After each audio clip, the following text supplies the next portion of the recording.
Nous y voilà. Dans un premier temps, nous allons discuter des conditions à respecter pour pouvoir choisir cette option. Il faut que votre revenu fiscal de référence RFR de l'année N-2 soit inférieur à 27 519 euros pour une part de quotient familiale.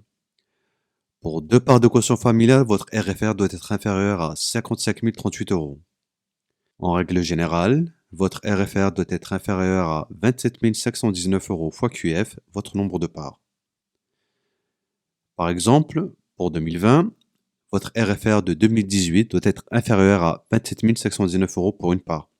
Je rappelle ici que vous pouvez trouver votre RFR sur votre avis d'imposition. Quand vous n'optez pas pour le VFL, vous déclarez votre chiffre d'affaires auquel un abattement forfaitaire qui dépend de votre catégorie d'activité sera appliqué. Puis le reste sera rajouté à votre revenu net imposable, qui sera enfin soumis au barème de l'impôt sur le revenu. Si vous optez pour le VFL, il en va différemment pour vos revenus. Dans ce cas, l'administration prélève un pourcentage très faible sur votre chiffre d'affaires. Ce pourcentage dépend de votre catégorie d'activité. Nous allons étudier ces deux cas de figure plus en détail. Dans le cas classique où vos revenus sont soumis à l'impôt sur le revenu, l'administration applique un abattement forfaitaire à votre chiffre d'affaires afin d'estimer votre bénéfice imposable. Pour les activités commerciales et artisanales, il y a deux cas de figure.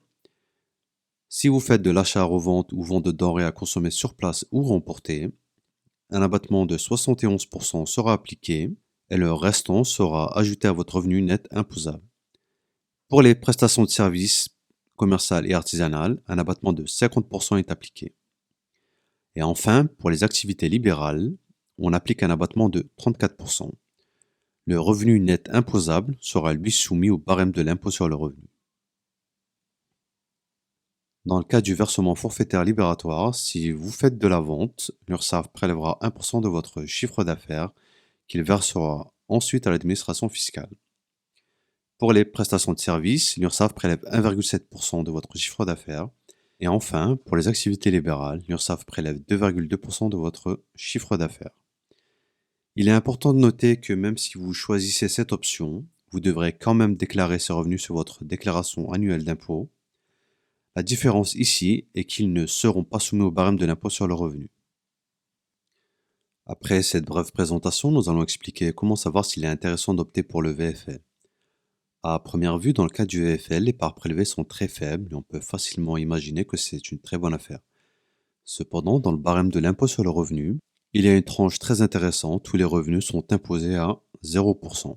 Donc, afin de déterminer si le VFL est intéressant financièrement, il faut se poser la question de savoir dans quelle tranche de revenus vous vous situez. C'est ce que nous allons déterminer dans la suite de cette présentation. Il y a deux cas de figure. Dans le premier cas, votre micro-entreprise est votre unique source de revenus. Dans le deuxième cas, la micro-entreprise est une source de revenus complémentaire. Commençons par le premier cas où votre micro-entreprise est la seule source de revenus. La règle est la suivante. Ne pas choisir l'option pour le VFL si votre chiffre d'affaires est inférieur à un certain seuil. Ce seuil dépend de votre catégorie d'activité. Pour les activités de vente, le seuil est déterminé en multipliant le nombre de parts de quotient familial QF par 46 044 euros. Pour les prestations de services commerciales et artisanales, le seuil est déterminé en multipliant QF par 26 584 euros. Enfin, pour les activités libérales, vous devez multiplier QF par 20 013 euros.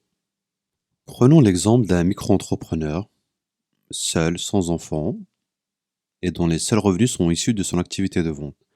S'il choisit l'option pour le VFL, son chiffre d'affaires sera imposé à hauteur de 1%. Voici un graphique qui montre l'évolution du montant de ses impôts en fonction de son chiffre d'affaires, en bleu sans le VFL et en rouge avec le VFL. Comme vous pouvez le voir, avant 46 044 euros de chiffre d'affaires, il est inutile de choisir cette option. Il est beaucoup plus intéressant de rester soumis au barème de l'impôt sur le revenu. Prenons l'exemple maintenant d'un couple sans enfants et dont les seuls revenus sont issus d'une activité de vente en tant que micro-entrepreneur.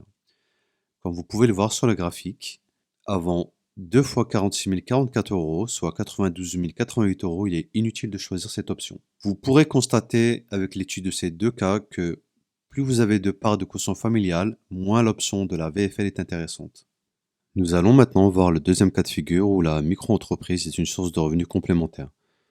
Concrètement, votre foyer fiscal dispose d'un certain nombre de parts de quotient familial QF. Vous générez des revenus avec votre micro-entreprise. Aussi, vous êtes salarié. Ici, je dois préciser que pour déterminer votre revenu net imposable RNI, je me contente d'appliquer l'abattement pour frais professionnels de 10% sur votre salaire net annuel. Si vous bénéficiez d'autres types de revenus ou d'abattements, ce qui va suivre n'est pas valable. Reprenons. Dans ce cas de figure, il est intéressant de choisir le VFL si votre revenu net imposable est supérieur à 10 064 fois QF. Par exemple, si vous avez une part, choisissez le VFL si votre revenu net imposable est supérieur à 10 064 euros. Si vous êtes un couple, donc vous avez deux parts, choisissez le VFL si votre revenu net imposable est supérieur à 2 fois 10 064, soit 20 128 euros. Prenons l'exemple d'une personne seule, sans enfant, dont le revenu net imposable est de 10 064 euros avec une activité de vente. Comme vous pouvez le voir sur le graphique, dans ce cas, notre entrepreneur a tout intérêt à opter pour le VFL à partir du premier euro de chiffre d'affaires réalisé. Il y a aussi un troisième cas de figure où votre revenu net imposable est inférieur à QF fois 10 064 euros, et même un quatrième cas où vous exercez une activité mixte. Je pourrais vous balancer des formules, mais au lieu de ça, j'ai réalisé un simulateur qui vous permettra de déterminer les seuils de chiffre d'affaires sans vous fatiguer, quel que soit votre cas de figure. Vous trouverez le lien de ce simulateur dans la description et en haut à droite de la page.